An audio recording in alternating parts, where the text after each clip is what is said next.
80% of Canadians are boycotting the United States, and it's starting to work. That's not a fringe opinion, not just a small online movement. It's a supermajority. According to a Nanos research poll, 4 out of 5 Canadians believe avoiding U.S. goods and travel helps our bargaining position in the ongoing trade war. That means tens of millions of individual decisions are quietly reshaping the balance of power between our two countries. And while some media voices tried to downplay it early on, even CTV had to admit the numbers are impossible to ignore.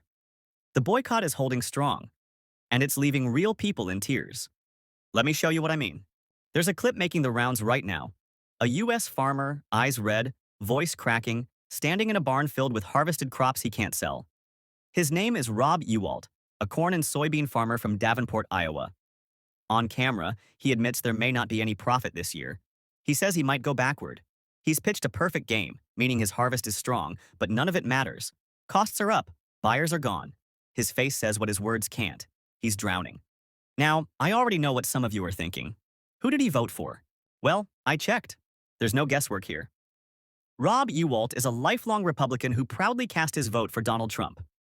In an interview after the 2016 election, he said waking up the next morning made him feel 6 inches taller. He talked about the stress he'd been carrying and how relieved he was that Kamala Harris wouldn't be leading the country. Fast forward to now, and he's surrounded by unsellable soybeans, staring at a future of rising costs and plummeting prices. Why? Because the very administration he voted for launched a reckless trade war that triggered massive tariffs, especially from China, which happens to be the single largest buyer of U.S. soy. And China is no longer buying. The irony writes itself. And before anyone says this is just politics, let me be clear. This isn't about mocking a man in crisis. It's about showing the human cost of policy, about holding people accountable for the choices they make and the leaders they support. Rob's tears are real. His pain is real. But so is the path that got him here. A path paved by votes, narratives, and blind trust in a man who treated farmers like bargaining chips. And this is just one story. Multiply Rob by thousands. Across border states and rural towns, the impact of Canadian boycotts is adding up. You might not think skipping a cross-border trip or avoiding a bottle of ketchup makes a difference. But it does. Our small community alone, under 100,000 strong, has pulled an estimated $1.5 million from the U.S. tourism economy. That's not speculation. That's real money missing from hotel tills, restaurant checks, and gas station sales. And when you zoom out to the national level, that number gets exponentially larger. CTV's own report showed that the boycott is most popular among older Canadians, with over 85% of people aged 55 and up supporting it. But here's what they missed. The younger generation is catching up fast. On my channel alone, the 25 to 34 demographic was nearly invisible a few months ago. Now, it's one of our fastest growing segments. That means the sentiment isn't just spreading, it's evolving. This is no longer a niche movement. It's becoming generational. And what's been the response from the U.S.? Mostly silence, denial, or passive-aggressive pressure. We've had American governors come to Canada, not to ask their own government to rethink policy, but to beg us to keep shopping and spending like nothing's wrong. There was even a group of senators who flew up here and had the audacity to demand we change our own legislation. And let's not forget the complaints about wildfire smoke ruining their summer. Suddenly, they're all very concerned about border cooperation.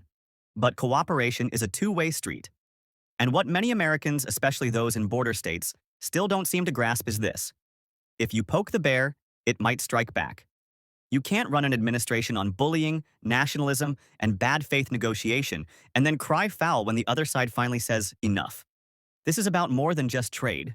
It's about dignity, about reminding the U.S. that Canada isn't a sidekick or a silent partner. We're a sovereign nation with values, with pride, and with a backbone. That's why this boycott matters. It's not just about economics. It's about drawing a line in the sand. So when you see someone like Rob breaking down on camera, yes, you can feel sympathy, but don't forget the full picture. He believed the lie. He bought into the story. And now he's living the consequences. And the most frustrating part? He's not alone. There are thousands just like him, still clinging to the same broken narrative, still hoping the next bailout or promise will fix everything. It won't. If you're still here, still watching, I want you to remember one thing. Every time you choose a Canadian product, every time you pick a local vacation instead of a trip south, every time you skip that Made in America label, you're making a statement. A quiet, powerful statement. Canada deserves respect, that our choices matter, that we won't be bullied or manipulated into silence. If this hits home, like and subscribe. It helps get this message out. 9 months into Trump's presidency, many thought the boycott would fizzle out, that it was just a flash of anger, not something Canadians would commit to long term. Even US officials in Bellingham were publicly confident we'd come crawling back by the summer. But we didn't. We doubled down.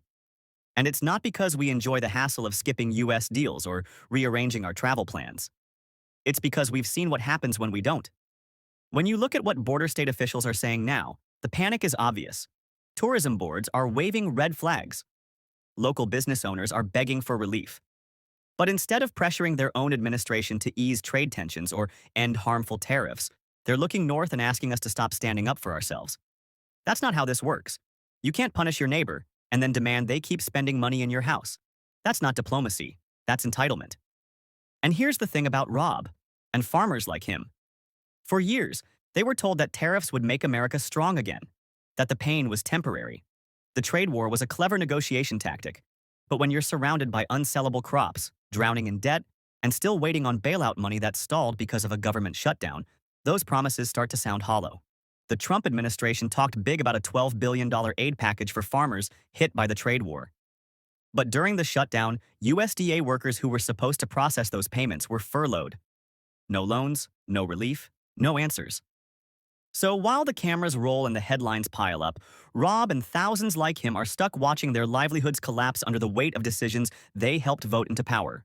And for Canadians watching all this unfold, the message is clear.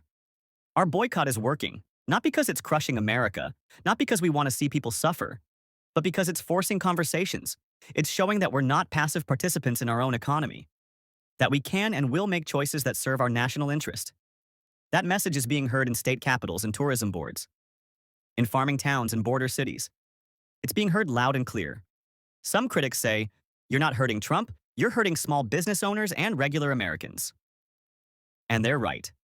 But let's not forget, those same people had the power to speak up, to vote differently, to push back. Many didn't, and many still won't. That's their choice, just like our boycott is ours. In Quebec and Atlantic Canada, the support for this movement is especially strong. That regional passion speaks to something deeper, a shared sense of pride and refusal to be pushed around.